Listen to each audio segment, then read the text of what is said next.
Hey, what's going on, guys? It's Sean McKay, aka the Lousy Investor. And today I'm going to talk about really what is the core of investing.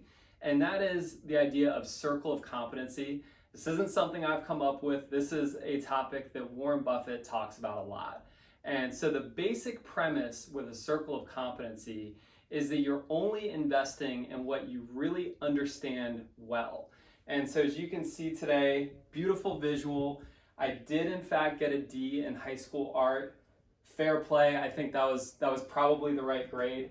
And I think this is going to help us to understand from a visual perspective what we talk about when we're saying circle of competency. And so I'm going to use my own investing career today to highlight the things that have gone pretty well for me and the tragic mistakes that I've made. At least some of the tragic mistakes. We don't want this to be a 4-hour video, so we'll just highlight maybe one or two of those. And so with the circle of competency, again, so we have this outer layer here, and we want to have all of our investments as close to the core as humanly possible. The further we get out, it's the less that we understand the investment, and probably the more dangerous the investment is for our capital, right?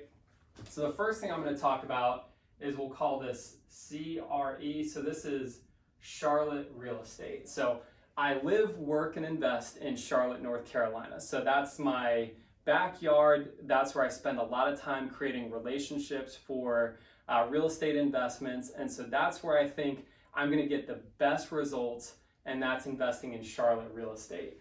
And to make it as specific as possible, I'm going to want to invest in 1 to 4 unit buildings because, again, that's what I study. That's what our experience has been in. And it's even certain pockets of Charlotte where I feel comfortable, I feel like I understand and I know the neighborhoods. So for me, that's kind of the bullseye. Charlotte real estate, 1 to 4 units, usually brick properties built in the 1950s, 1960s. That's what a lot of our portfolio consists of. So as much as possible, over time, that's where we're going to want to invest a lot of really the lion's share of our capital. Now, I've made some other investments, and these have gone pretty well, but again, I don't study this asset class or this strategy quite as much, so I'm not as comfortable putting a bigger portion of my net worth into these investments, but I've also done a good bit of private lending over the years. But again, with private lending, so that's me making a loan typically to another real estate investor, I'm going to want to invest in the Charlotte market so that it's at least an area that I understand. The great thing about that is with a private loan, you have professionals such as attorneys that are helping to draft the documents, the promissory note, the deed of trust. So they're kind of a backstop that hopefully helps me from making a really bad decision from a paperwork standpoint. So again, it's Charlotte private loan. So maybe that's kind of like this outer section here, but I still feel pretty good that I'm not getting into kind of a danger zone. I've done a little bit of things like tax liens over the year. With tax liens, North Carolina is kind of a weird, funky state. So I actually, the few times I've invested in tax liens have been where I grew up in Florida on the East Coast. I stayed to my county. I stayed to properties that I understood. So again, less comfortable with that. So we're going to kind of move that even a little bit further out. And so those are ways that I've deployed probably, I would say 80 to 90% of my capital over the years. Now, I also am trying to diversify more and more as I get older, as you know, we don't want to take on a tremendous amount of leverage with our real estate portfolio.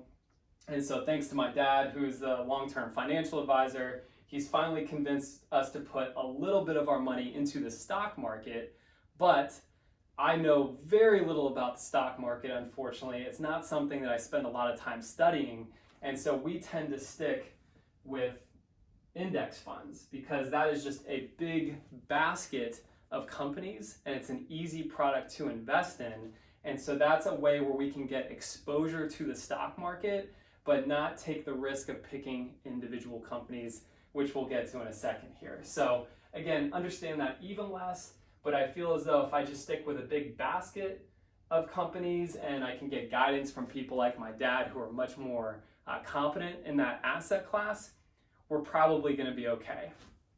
Let's talk about where Sean is not okay. Let's talk about at least one of the huge mistakes that I made in my investing career. So one of the challenges that a lot of us can have is we'll have a little bit of success doing certain things well, and so we start to extrapolate, wow, I'm really smart, wow, I really know what I'm doing. That's where we can get into trouble.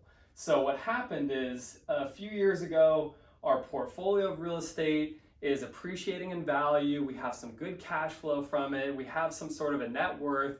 And so I'm thinking, boy, I got this investing thing figured out. So I'm gonna start shaking and baking. I'm gonna start doing all sorts of fun, different things.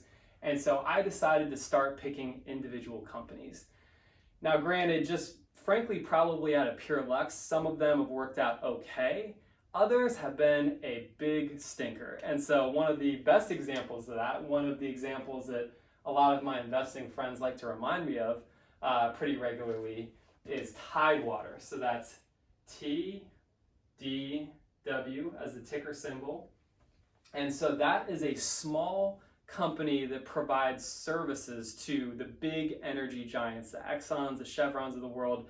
They essentially have like transport vehicles to transport oil from somewhere where there's drilling being done to shore and things of that nature. As you can tell, I don't even know what they do exactly. This is a few years ago. I'm embarrassed to say I put a pretty significant amount of money into this. I thought that the stock's just getting crushed. It's down 60-70%. When this comes back up, I'm gonna make a killing. I'm gonna get to go to my dad and say, I'm a master of the stock market now. I know what I'm doing, and I'm gonna just clean up. So shortly after investing a pretty fair amount of money into Tidewater, they filed for bankruptcy. And honestly, I deserve that. I'm sorry for the other shareholders. I'm sorry for the people that worked at Tidewater, but I deserve to have a big old stinker on my resume because I didn't do the research. I might have read maybe a little bit of a couple of annual reports and I thought, okay, they've been in business for a long time. There's cycles and everything, right? So everything's gonna work out. It's gonna pop back up. They filed for bankruptcy. For every dollar that I put into Tidewater, it's probably now worth about 1 or 2 cents. So for all purposes, essentially, I lost my entire investment into Tidewater. But the reason for that, and the reason why that should have happened to me, is because I was so far outside of my circle of competency. I haven't been doing the research on it. I didn't spend the time. I didn't talk to people that could help me understand the financials for the company and where the industry was going. So I deserved that L like nobody deserves an L in the investment community. So ultimately, when we make investments that are way outside of what we understand, we might get a good result, but we might also get a really bad result. And so that's the lesson for me moving forward, is that I need to stick with things that I understand, that I spend my time on. And so hopefully that'll help you as you're thinking about your decision making.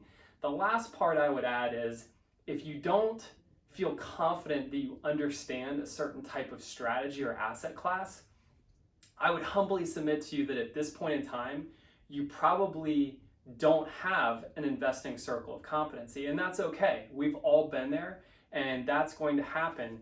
But ultimately, you're either probably going to want to hold on to your capital until you feel as though you do understand something, or maybe you need to be looking at things like index funds where you can just simply put capital into an overall asset class and be incredibly diversified.